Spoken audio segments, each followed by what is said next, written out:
First ever factory outlet మన Mukunda jewellery వారి bangles and కడా మేళ వచ్చేసింది. అందమైన బ్యాంగిల్స్ అండ్ కడా కలెక్షన్స్ పై కూడా ఫ్లాట్ 7.99% VA. ముకుంద జ్యువెలర్స్ కి ఇప్పుడే వచ్చేయండి.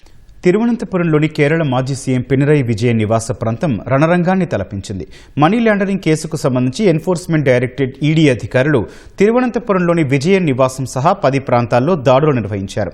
విజయన్ నివాసంలో సోదాలు ముగిసిన తర్వాత ఈడీ అధికారులు తిరిగి వెళ్తున్న సమయంలో హింస చెలరేగింది.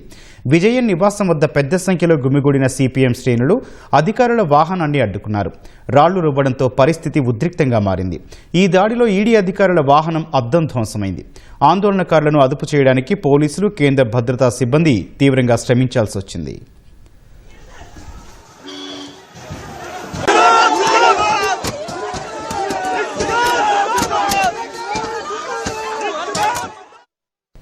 Cochin minerals and rutile limited CMRL నుంచి మాజీ సీఎం విజయన్ కుమార్తె టి వీణాకు చెందిన ఎక్సలాజిక్ సొల్యూషన్స్కు 2.73 కోట్లు దక్కాయి.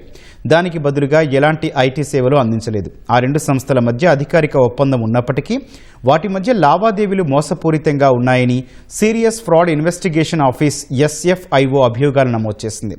2023 ఆగస్టులో ఈ వ్యవహారం వెలుగులోకి వచ్చింది. 2017 నుంచి 2020 మధ్యలో CMRL నుంచి 1.72 కోట్లు పొందినట్లు ఆరోపణలున్నాయి. ఈ నేపథ్యంలో పూర్తిస్థాయి దర్యాప్తు జరపాలని SFIOకు గతంలోనే కేంద్రం నుంచి ఆదేశాలందాయి.